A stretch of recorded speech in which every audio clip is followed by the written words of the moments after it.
Hello everyone, आज है सोमवार 3 अक्टूबर 2022 और इस वीडियो में बात करेंगे आलोक इंडस्ट्रीज लिमिटेड के शेयर के बारे में। शेयर 18 रुपये पे ट्रेड कर रहा है और पिछले एक साल में भयंकर गिरावट है। 25% के आसपास की गिरावट है शेयर में।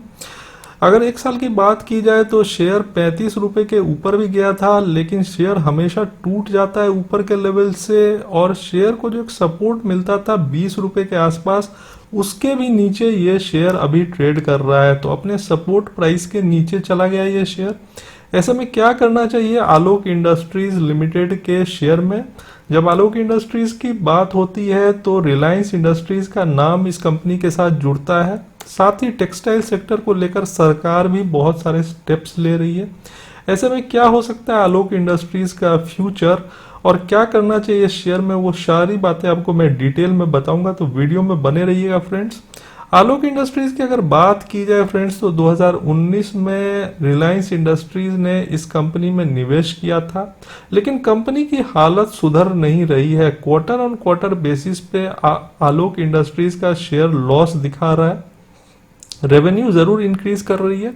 कोविड के बाद से एक रैली जरूर देखने को मिली थी। 2020 में जब कोविड का फर्स्ट वेव आया था तब ये शेयर काफी नीचे था, 4 रुपए 5 रुपए पे ट्रेड कर रहा था। उसके बाद एक बड़ी तेजी देखने को मिली, शेयर 50 रुपए के ऊपर चला गया पर सस्टेन नहीं कर सका और फिर से नीचे आ गया। तो शेयर तेजी तो बनाता है पर नीचे आ जाता है और 20 रुपए के आसपास इस शेयर में एक सपोर्ट था, लेकिन इस बार वो सपोर्ट भी टूट गया। शेयर 18 रुपए तक पहुंच गया है और मुझे लगता है ये एक लोएस्ट प्राइस है, एक साल का तो लोएस्ट प्राइस ये है ही। तो ऐसे में आलोक इंडस्ट्रीज का क्या हो सकता है फ्यूचर, वो मैं आपको बताऊंगा इस वीडियो में।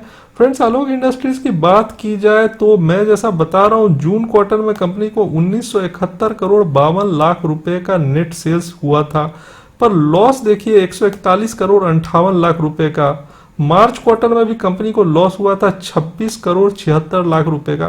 तो company quarter and quarter basis पे लॉस दिखा रही है। ऑल्दो कंपनी का रेवेन्यू अच्छा है, इंक्रीज कर रहा है ईयर ऑन ईयर बेसिस पे, पर लॉस पे कंपनी काबू नहीं कर पा रही है। रिलायंस इंडस्ट्रीज जैसे दिग्गज का नाम जुड़ा हुआ है आलोक इंडस्ट्रीज के साथ। 2019 में ही 5,000 करोड़ का निवेश हुआ था, लेकिन उसके बाद भी कंपनी के हालत में सुधार नहीं देखने को मिल रहा है। अब देखिए, कंपनी के रेवेन्यू की मैं बात कर रहा था और कंपनी के रेवेन्यू में एक इंक्रीज जरूर देखने को मिल रहा है। 2020 में रेवेन्यू था 3,328 करोड़ का, जो 2021 में बढ़ के हो गया 3,847 करोड़ का और 2022 में ये बढ़ के हो गया 7,309 करोड़ का। तो कंपनी का रेवेन्यू जरूर इंक्रीज कर रहा है, पर जहां नेट प्रॉफिट की बात आती है वहां कंपनी पीछे हो जाता है। देखिए, कंपनी हर बार लॉस कर रही है। तो पहले कंपनी जरूर प्रॉफिट में थी, पर अब हर साल कंपनी लॉस दिखा रही है और इसी कारण शेयर प्राइस में तेजी नहीं देखने को मिल रहा है। और इंटरनेशनल मार्केट भी अभी टेक्सटाइल सेक्टर के लिए उतना अच्छा नहीं है। अगर मैं बात करूं आलोक इंडस्ट्रीज की तो मैं आपको शेयर होल्डिंग पैटर्न पहले दिखा देता हूं और 75% हिस्सेदारी है प्रमोटर्स की। एफआईज की हिस्सेदारी है 1.98% की और एफआईज ने जून क्वार्टर में अपनी हिस्सेदारी बढ़ाई है 0.28% से। म्यूचुअल फंड की हिस्सेदारी है 0.03% की। और जो मैं आपको बात बोल रहा था कि promoter with the highest holding कौन है, रिलायंस इंडस्ट्रीज है, जिसकी हिस्सेदारी है 40% के आसपास। इंडिविजुअल इन्वेस्टर्स की होल्डिंग है 20.02% की। और अगर मैं आलोक इंडस्ट्रीज की बात करूं फ्रेंड्स तो मुकेश अंबानी साहब ने 5,000 करोड़ रुपए का निवेश किया था आलोक इंडस्ट्री में 2019 में, और तब यह कंपनी कर्ज में डूबी हुई थी। 30,000 करोड़ का इनके ऊपर में कर्ज था, लोन था 27 बैंकों का। और जब रिलायंस इंडस्ट्रीज ने इसमें निवेश किया है 5,000 करोड़ का, तब आलोक इंडस्ट्रीज का जो प्लांट था वो सिलवासा में था, वापी में था, नवी मुंबई में था, भिवंडी में था। और इनका जो कैपेसिटी था उस टाइम पे वो था 68,000 टन ऑफ कॉटन यार्न और 1.7 lakh ton of polyester annually.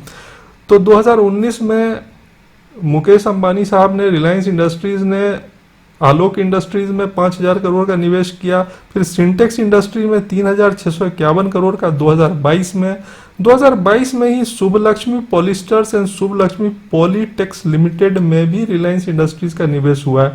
तो रिलायंस इंडस्ट्रीज टेक्सटाइल सेक्टर को लेकर काफी सीरियस है, इसीलिए आलोक इंडस्ट्रीज और उस जैसी कंपनीज को में ये निवेश कर रही है, उसमें अपना होल्डिंग बढ़ा रही है। तो ये एक अच्छी खबर है आलोक इंडस्ट्रीज जैसे कंपनी में कि एक दिग्गज कंपनी रिलायंस इंडस्ट्रीज का इंटरेस्ट टेक्सटाइल सेक्टर में बना हुआ है।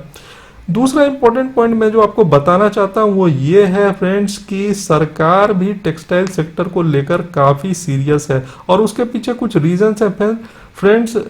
इंडिया के 2% जीडीपी का 2% कंट्रीब्यूट करती है टेक्सटाइल सेक्टर और ये सेकंड लार्जेस्ट एम्प्लॉयर है एग्रीकल्चर के बाद, यानी कृषि के बाद ये सबसे बड़ी एम्प्लॉयर है। और अगर हिंदुस्तान की बात की जाए दोस्तों तो इंडिया सेकंड लार्जेस्ट एक्सपोर्टर हुआ करता था अभी से कुछ साल पहले तक, पर इसकी हिस्सेदारी अब घट गई है। FY10 में हमारी हिस्सेदारी थी 6% की जो अब गिर के हो गई है 4.2% की FY21 में। तो हम 6th स्पॉट पे आ गए हैं, हम सेकंड लार्जेस्ट एक्सपोर्टर थे गारमेंट्स के टेक्सटाइल्स के, पर अब हम छठे पोजीशन पे आ गए हैं और बांग्लादेश जैसी कंट्री हमसे आगे निकल गई है। और उसके पीछे का रीजन है कि बांग्लादेश जैसी कंट्रीज में जो कॉस्ट स्ट्रक्चर है वो इंडिया से कम है और इसी सब चीज़ों को लेकर सरकार स्टेप्स ले रही है। इंडिया में जो वर्कर्स है उनका जो एवरेज सैलरी है वो 10,000 है, जबकि बांग्लादेश में इसका आधा है। इंडिया का जो पावर टैरिफ है वो भी 30 से 40% हायर है बांग्लादेश के कंपैरिजन में। उनका जो प्रोडक्शन है वो है 20 पीस पर शिफ्ट, जबकि हमारा है 10 से 12 पीस पर शिफ्ट। तो इन सब चीज़ों को सरकार एड्रेस करना चाहती है और इसीलिए सरकार ने इस सेक्टर में एक बड़ा निवेश किया है, एक बड़ा इनिशिएटिव लिया है। सरकार एक mega integrated textile region and apparel scheme MITRA लेके आ रही है और इसमें 4,445 करोड़ रुपए का सरकार निवेश करेगी। और इसके थ्रू सरकार का जो मेन मकसद है फ्रेंड्स वो ये है कि वो किसी तरह ये सारी चीज़ों को एक जगह लेके आए जिससे कि ये जो टोटल कॉस्ट ऑफ प्रोडक्शन है उसको कम किया जा सके और सारी सुविधाएं मुहैया कराई जा सके। तो सरकार जो पूरा वैल्यू चेन है उसको एक जगह लाना चाहती है, एक प्लेस पे लाना चाहती है। तो टेक्सटाइल सेक्टर को लेकर सरकार भी सीरियस है। आलोक इंडस्ट्री जैसी कंपनी में मुकेश अंबानी साहब का रिलायंस इंडस्ट्रीज का निवेश है, पर शेयर के प्राइस में जो ये डाउनफॉल देखने को मिल रहा है उसके पीछे का कारण है कि अभी जो इंटरनेशनल मार्केट है वो टेक्सटाइल सेक्टर के लिए उतना सूटेबल नहीं है और इंडिया पिछड़ गया है टेक्सटाइल सेक्टर में, जिसको आगे लाने के लिए सरकार भरसक प्रयास भी कर रही है। पिछले एक साल में मैंने आपको बताया कि आलोक इंडस्ट्रीज का शेयर लगातार टूट रहा है, लेकिन मुझे लगता है कि अब ये शेयर एक ऐसे प्राइस रेंज में पहुंच गया है जहां धीरे धीरे इसको एक्यूमुलेट किया जा सकता है। दुनिया भर के शेयर बाजार का हालत अभी ठीक नहीं है, एक रिसेशन का माहौल है, तो ऐसे माहौल में कभी भी जल्दबाजी नहीं करना चाहिए।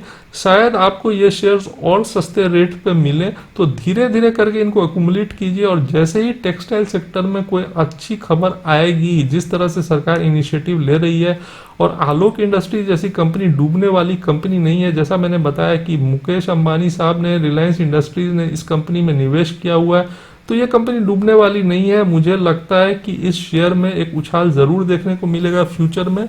डूबने वाली कंपनी नहीं है, पर शेयर मार्केट में किंग वही है जो लोअर प्राइस पे किसी शेयर को एक्यूमुलेट करे।